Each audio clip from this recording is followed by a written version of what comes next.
राम सत श्री अकाल अस्सलाम वालेकुम whatever you feel connected with. Telegram channel पे पीडीएफ आपको मिल जाती है। आई थिंक लास्ट सेशन की नहीं मिली तो वो मैं आपको आपके साथ शेयर कर दूंगी। ठीक है, फटाफट से आंसर करेंगे, आज ज्यादा समय नहीं लेंगे। पोल का भी आज ऑप्शन आपको मिलेगा नहीं। फर्स्ट क्वेश्चन देखिएगा। फर्स्ट क्वेश्चन है, who emphasized that individual development can not be understood without reference to the social and cultural context.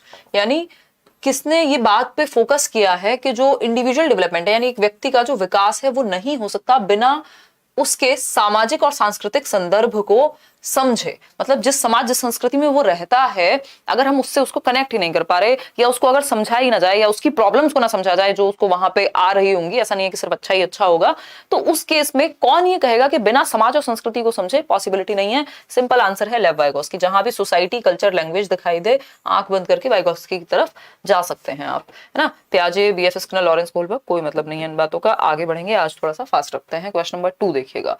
Children of 4-5 years often talk to themselves. This talk according to Lev Vygotsky. 4-5 साल के बच्चे अक्सर खुद से बातें करते हैं बोल बोल के। अरे वो मेरा खिलौना कहाँ है, ये खो गया, वो खो गया। खुद से बातें कर रहे हैं बोल बोल के, जिसको हम क्या कहते हैं? प्राइवेट स्पीच कहते हैं। और ये कब से कब तक होती है? ऑलमोस्ट 3 से 6 वर्ष तक या 2 से 6 तक भी चलती है। क्या? प्राइवेट स्पीच, निज वाक एज पर वाइगोस्की, जिसको पियाजे ईगोसेंट्रिक स्पीच कहते हैं। जब बच्चा खुद से बोल बोल के खुद से ही बातें करे तो ये ईगोसेंट्रिज्म नहीं हो सकता, क्योंकि पियाजे की बात नहीं चल रही, वाइगोस्की की चल रही है। कॉग्निटिव डेवलपमेंट में बाधा नहीं बनता, बल्कि ये हेल्प करता है आपके संज्ञानात्मक, आपके मानसिक, आपके समझ के विकास में। फिर आता है हिंडर्स देयर सोशल डेवलपमेंट। भाई जब अगर वो बात कर रहे हैं तो कम्युनिकेट करना तो सीख ही रहे हैं ना अपनी बात को, चाहे वो खुद से ही बात क्यों ना कर रहे हो। फिर आता है D option, helps them to regulate their own thinking. ये बात बिल्कुल सही है कि अपनी ही थिंकिंग को, अपनी ही सोच को नियमित करने में मदद मिलती है कि बच्चा खुद से ही बात करके खुद के थॉट्स को रेगुलेट कर सकता है, रिफ्लेक्ट कर सकता है ना। तो खुद को सेल्फ डायरेक्शन देता है बच्चा बोल बोल करके, खुद से बातें करके, प्राइवेट स्पीच करके। दिशा निर्देशन कहेंगे इसको, स्व निर्देशन कहेंगे। D option is the only right answer over here. आगे बढ़ेंगे क्वेश्चन नंबर 3 पर। लॉरेंस कोहलबर्ग की बात चल रही है, फटाफट से पढ़िएगा, अच्छा क्वेश्चन है। At which stage of Lawrence Kohlberg's moral development do individuals argue that only society not individuals can determine what is right. यानी कोहलबर्ग के नैतिक विकास के जो आपका सिद्धांत है, किस लेवल पे व्यक्ति ये कह सकता है कि सिर्फ that only society not individuals, यानी एक कलेक्टिव समाज जहां लोग हैं, ग्रुप है, समूह है लोगों का, वो डिसाइड करेगा कि क्या सही है और क्या गलत है, ना कि कोई एक इंडिविजुअल। मतलब समाज में अगर कोई नियम चल रहा है तो अगर कोई इंडिविजुअल उठ के ये कहता है कि भाई ये चीज ऐसे नहीं ऐसे होनी चाहिए, है ना। या मान लीजिए दहेज बहुत ज्यादा चल रहा है तो किसी ने कहा, कभी ना कभी तो किसी ने कहा ही होगा ना कि दहेज नहीं लेंगे, ठीक है, तो वो क्या हुआ, लेकिन किसी ने कहा अरे समाज में तो ऐसे चलता है, तुम ऐसे कैसे कह रहे हो, हैं ऐसे ऐसे थोड़ी होता है, शादी करके तो लड़कियां लड़के घर ही जाती हैं, हैं। तो ये क्या हुआ, ये बेसिकली ये वो स्टेज है कि जब आप ये कह रहे हैं कि किसी इंडिविजुअल से नहीं, समाज से चलेगी सोसाइटी, वो सही है जो पूरा समाज कहता है।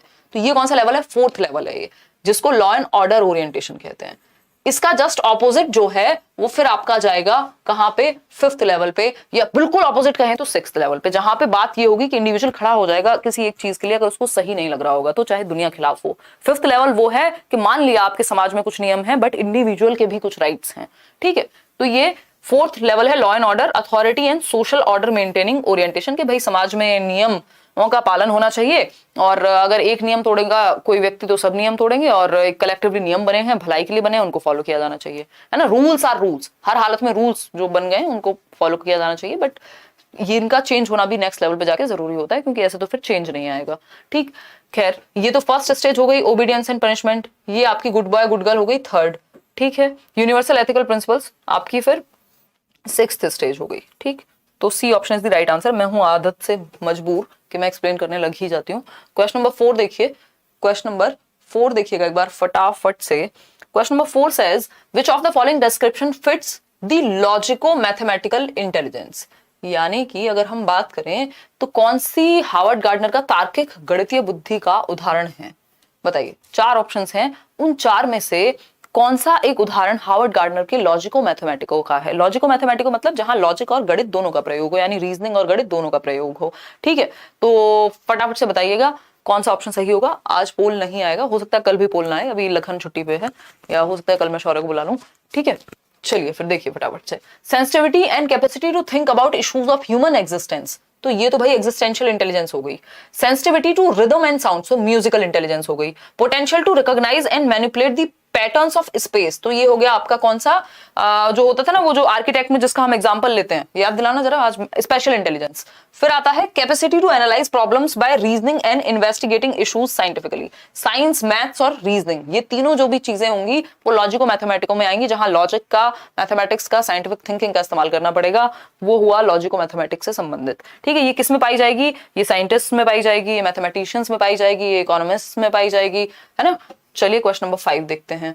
क्वेश्चन नंबर 5 देखिएगा एक बार। Question number 5 says in a progressive classroom. Progressive classroom क्या है भाई? लर्निंग बाय डूइंग हो, जहां जॉन डुई ने इसकी बात की है ना, जहां आप डेमोक्रेटिक क्लासरूम हो, जहां सबकी सुनी जाए, वो है प्रोग्रेसिव क्लासरूम। इन्होंने शिकागो में स्कूल्स खोले जिसको प्रगतिशील स्कूल्स या लैब स्कूल्स कहा गया। किसने? जॉन डुई ने, जॉन डीवी कह देते हैं हिंदी में। प्रोग्रेसिव स्कूल में जहां बच्चा एक्टिव है वही प्रोग्रेसिव। देखो प्रोग्रेसिव है क्या? प्रोग्रेसिव ये नहीं है कि मतलब हम कहते हैं ना भाई आप समय के साथ कपड़े पहनने के तरीके चेंज कर रहे हो, क्यों? क्योंकि जमाना बदल रहा है, मॉडर्न बन रहे हो। प्रोग्रेसिव एक तरह से मॉडर्न मान लीजिए आप, ठीक। तो प्रोग्रेसिव सिर्फ बाहर से नहीं है, वो थॉट में प्रोग्रेशन लाना जरूरी है कि हम समय के साथ चेंज आ रहे हैं हमारे अंदर। तो अगर हम बात करें प्रोग्रेसिव क्लासरूम लर्निंग की, तो it takes place through interaction and dialogue. बिल्कुल बच्चा एक्टिव है यहाँ, फिर भी बाकी ऑप्शन देखेंगे। वन वे होता है, टीचर से बच्चे में नहीं, ये तो चाइल्ड सेंटर्ड अप्रोच है कि बच्चा और टीचर दोनों एक्टिव होंगे। फिर आता है C option, takes place through passive reception. भाई बच्चा जहां निष्क्रिय होगा वो दुनिया की कोई अप्रोच अच्छी नहीं मानेंगे हम, जहां पे बच्चा इनएक्टिव है, जहां पे बच्चा निष्क्रिय है। Is the responsibility of the learners only and teachers do not have any role. ऐसा नहीं है, टीचर्स एंड लर्नर्स दोनों की रिस्पॉन्सिबिलिटी होती है, दोनों इक्वली इंपॉर्टेंट है, और अगर मैं कहूं तो बच्चा ज्यादा इंपॉर्टेंट है और इक्वली एक्टिव है। ठीक, तो A option is the right answer, जहां पे बच्चा एक्टिव है, कि बच्चे इंटरेक्ट कर रहे हैं एक दूसरे से, डायलॉग कर रहे हैं, बातें कर रहे हैं, वार्ता कर रहे हैं, संवाद हो रहा है संडे वार्ता की तरह, है ना, तो कुछ सीख रहे हैं वो अंत्यक्रिया करके। तो A option is the right answer, वो प्रोग्रेसिव क्लासरूम का उदाहरण है जहां टीचर और बच्चे दोनों एक्टिव हैं।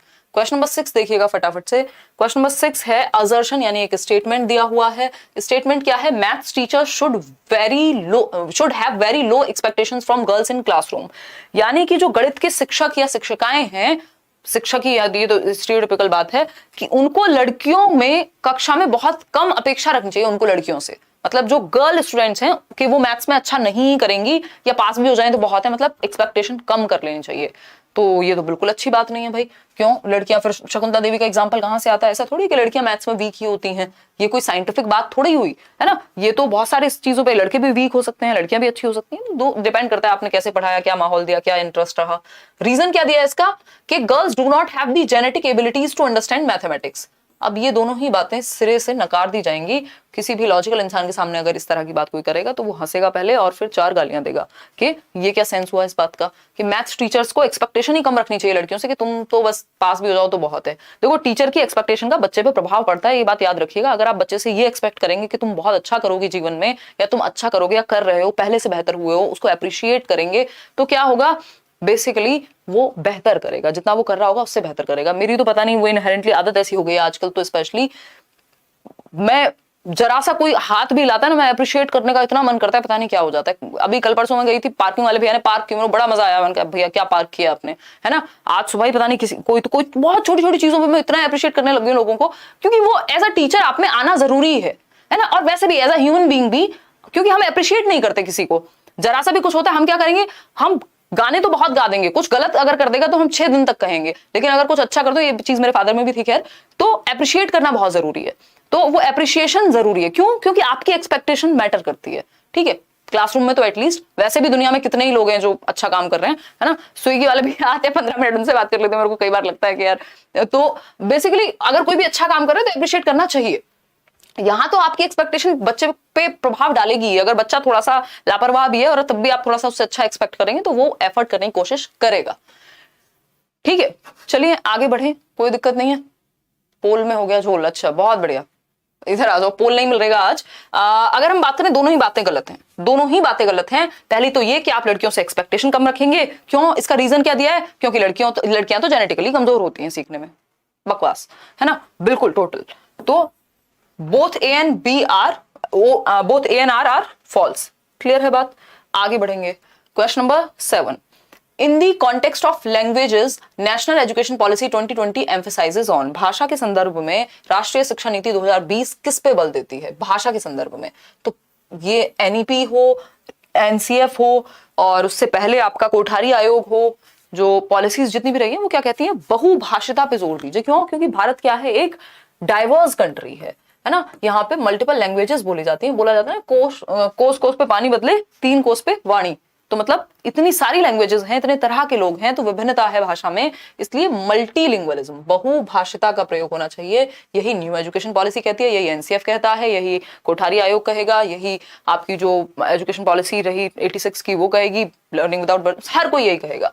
मोनोलिंग्वलिज्म होता है सिंगल लैंग्वेज, सिंगल से नहीं चलेगा, जब मल्टीपल लैंग्वेज पढ़ते हैं। सिर्फ इंग्लिश क्यों रखेंगे, सिर्फ हिंदी भी नहीं, मल्टीपल लैंग्वेज, अलग अलग तरह के बच्चे हैं और अलग अलग तरह से सबको मदर टंग का इस्तेमाल करने का मौका मिलना चाहिए। क्वेश्चन नंबर 8 देखिएगा, the purpose of assessment is to. देखो आजकल ना पेपर में जो लोग हिंदी का पेपर स्पेशली हिंदी में अटेम्प्ट करते हैं ना, उनको ध्यान रखने की जरूरत है। अब जैसे इस असेसमेंट का मतलब होता है क्या, आकलन, लेकिन इन्होंने हिंदी में पेपर में क्या देने लग गए आजकल, मूल्यांकन। अगर आपने इंग्लिश वाली साइड चेक नहीं की तो ऐसा हो सकता है कि कई बार आपका आंसर गलत हो जाए, क्योंकि आकलन और मूल्यांकन का मतलब अलग होता है। मूल्यांकन बड़ी प्रक्रिया है जिसको इवैल्यूएशन कहते हैं, आकलन असेसमेंट छोटी प्रक्रिया है। तो ये जरूरी है कि कई बार आप इंग्लिश में जरूर देख लें क्वेश्चन को, अगर आप अटेम्प्ट करने जा रहे हैं तो, चाहे मीडियम आपका कोई भी हो। ठीक है, क्लियर है बात। हमारे बिहार में बहुत सी भाषा मैं ही कह रही हूँ, सही बात है। चलिए आ जाइए, अगर हम बात करें तो पर्पस क्या होना चाहिए असेसमेंट का, induce fear of failure in the learners, यानी कि आप भय भर दो, इसलिए पेपर से डर लगने लग जाए, नहीं फिर लर्निंग पे फोकस नहीं होगा। शेम क्यों क्रिएट करनी है भाई, बच्चे के लिए नेगेटिव एक्सपीरियंस क्यों बनाना है लर्निंग को। Compare performance of learners with each other, यानी बच्चों की परफॉर्मेंस को कंपेयर करना, बच्चे की खुद की परफॉर्मेंस से उसको कंपेयर किया जा सकता है कि कल आप इतना कर रहे थे आज आप इतना कर रहे हैं, या कल आप अच्छा कर रहे थे आज खराब कर रहे हैं, उसकी ही कंपैरिजन से, मतलब आप कंपेयर कीजिए खुद को ही खुद से, ना कि बच्चे को आपस में बाकी बच्चों के साथ। ठीक है, फिगर आउट, ऐसा कहा जाता है कि ठीक है कंपटीशन का कुछ बेनिफिट तो होता है भाई, तो लोग एक दूसरे को देख के होड़ मचती है और अच्छा काम करना शुरू करते हैं, बट वो सब पे नहीं होता, वो हेल्दी तरीका नहीं है आगे बढ़ने का लाइफ में, है ना। तो अगर हम बात करें तो डी ऑप्शन एकमात्र सही उत्तर है, figure out ways to support the learners in the learning process, यानी अधिगमकर्ताओं को सीखने की प्रक्रिया में मदद करने के तरीके खोजना कि आप कैसे हेल्प कर पाएंगे, इसलिए आप असेस कर रहे हैं, इसलिए आप आकलन कर रहे हैं, इसलिए आप पता कर रहे हैं बच्चों को डिफिकल्टी कहां है, फीडबैक मिलेगा आपको। ठीक है सृष्टि, आगे बढ़ते हैं नेक्स्ट क्वेश्चन पे। क्वेश्चन नंबर है हमारा 9, विच of the following questions promote critical thinking, यानी निम्नलिखित में से कौन सा एक क्वेश्चन है जो समालोचनात्मक या आलोचनात्मक चिंतन को बढ़ावा देता है। अब मैं थोड़ा टाइम लेके ही डिस्कस कर रही हूँ क्योंकि एक्सप्लेनेशन जरूरी है, पेपर तो है नहीं कल के, बहुत जल्दी से आंसर करेंगे, डोंट वरी। चलिए देखिए, अगर हम बात करें क्रिटिकल थिंकिंग का मतलब है जहां सोचने पे मजबूर हो बच्चा, सभी एस्पेक्ट्स में, सभी पक्षों में देख पाए, किसी एक चीज को कई एस्पेक्ट में देख पाए। Draw diagram of solar system, यानी सौर प्रणाली का डायग्राम बनाओ, तो इसमें तो क्रिटिकल थिंकिंग क्या है, सिंपल रिकॉल या जो भी उसमें समझा था अंडरस्टैंडिंग लगेगी, उसकी एप्लीकेशन लगेगी, मल्टीप्लाई इतने बाय इतने, इसमें भी एप्लीकेशन लगेगी, फॉर्मूला अप्लाई हो जाएगा। क्रिटिकल थिंकिंग है जब आप सोचने पे मजबूर हो। In which year was the right to education act passed, यानी शिक्षा का अधिकार अधिनियम कब पास हुआ, तो ये तो फैक्चुअल चीज है, तो क्या हो जाएगा 2009। इसमें कौन सा क्रिटिकल थिंकिंग लग गई, ये तो याद होगा या पता होगा तो बता दिया, नहीं तो नहीं। तो डी ऑप्शन ही बचता है, analyse the various ways in which urbanisation and globalisation effect people in different socio economic strata, है ना। मतलब कि अगर हम बात करें शहरीकरण और वैश्वीकरण के विभिन्न सामाजिक आर्थिक स्तर के लोगों पर अलग अलग प्रभाव का विश्लेषण करें कि ये जो ग्लोबलाइजेशन हो रहा है इसमें शहरी लोगों पे, ग्रामीण लोगों पे, या अलग अलग इकोनॉमिक सोशियो इकोनॉमिक स्ट्रेटा क्या है, middle class, lower class, upper class, तो वो अलग अलग जो आर्थिक श्रेणी वाले लोग हैं उन पे क्या प्रभाव पड़ेगा। इसमें आपको दिमाग लगाना पड़ेगा कि ये अगर एक मान लीजिए कोई लॉ भी ला रही है गवर्नमेंट, तो इसका क्या फायदा हो सकता है, क्या नुकसान हो सकता है, इसमें आपको खुद से सोचना पड़ेगा एक्सपीरियंस के बेस पे। तो D option is the right answer कि आप हर एक एस्पेक्ट पे सोचेंगे। क्वेश्चन नंबर 10 देखिएगा एक बार, in order to cater to individual differences among the learners a teacher should, यानी अधिगमकर्ताओं की व्यक्तिगत विभिन्नताओं को ध्यान में रखने के लिए एक शिक्षिका को क्या करना चाहिए। इंडिविजुअल डिफरेंसेस यानी अलग अलग बच्चे हैं, अलग अलग तरह से सीखते हैं, उनका इंटरेस्ट, उनका एप्टीट्यूड, उनका एटीट्यूड, उनकी स्किल्स डिफरेंट हो सकती हैं। ठीक है जी, तो इस केस में आपको क्या करना चाहिए। एक मिनट क्वेश्चन तो पढ़ लूं आप लोगों के, सॉरी मैम लेट हो गई, कोई बात नहीं, आज तो हम भी लेट हैं, द गब्बर। और बताओ,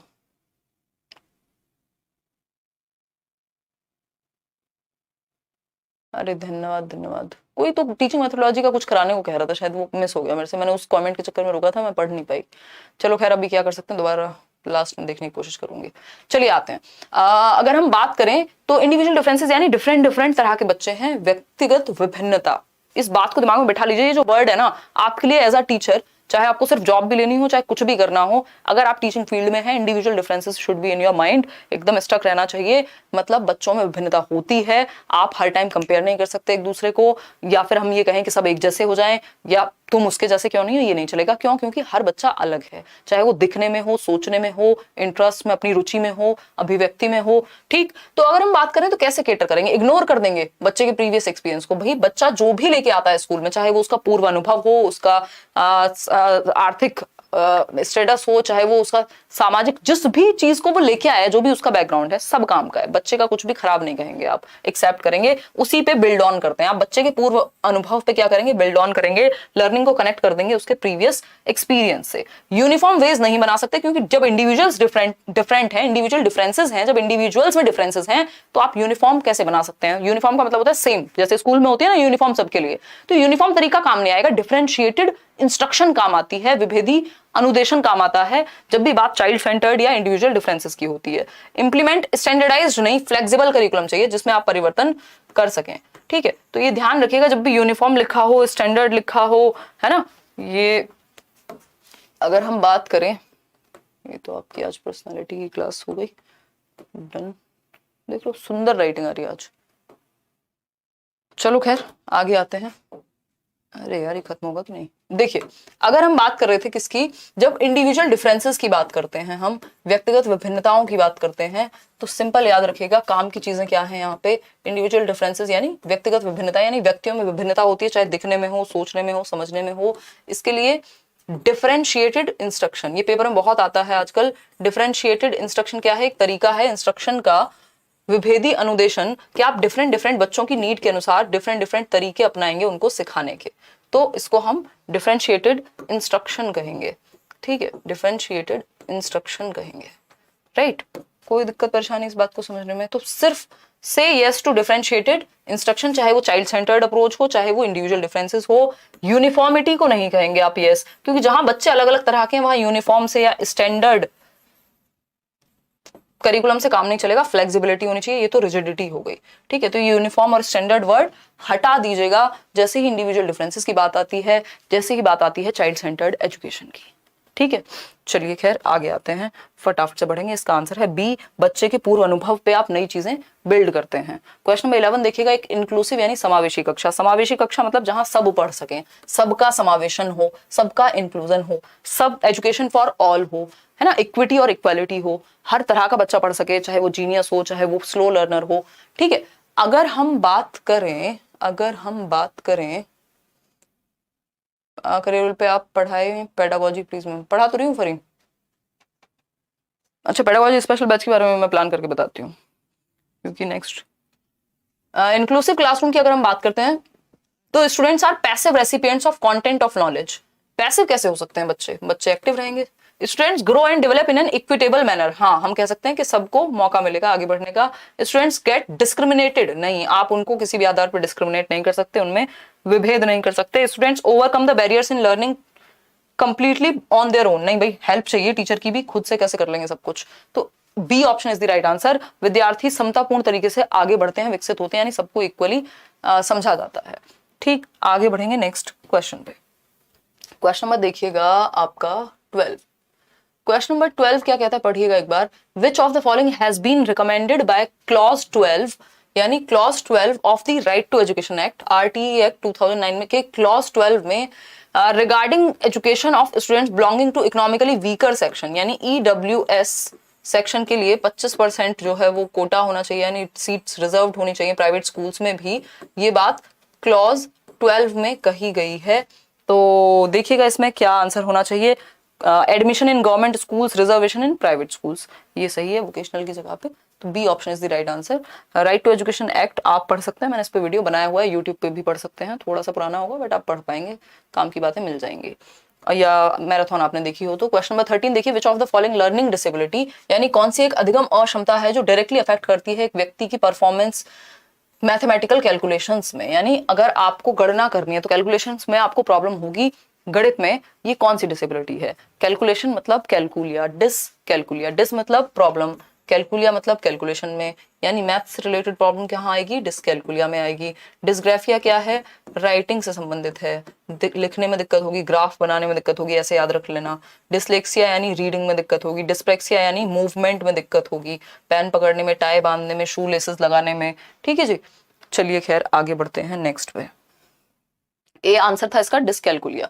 inclusion of students with diverse learning needs requires, यानी अलग अलग आवश्यकताओं वाले या विविध शिक्षण आवश्यकताओं वाले बच्चों को शामिल करने में किसकी आवश्यकता होती है, यानी अलग अलग तरह के बच्चे हैं, कोई देख के सीखता है, कोई करके सीखता है, कोई जल्दी सीखता है, कोई स्लो सीखता है। तो उस केस में आप बताएंगे कि कैसे आप उनको सिखा पाएंगे। बताइए बताइए, फटाफट से बताइए, फटाफट बताइएगा।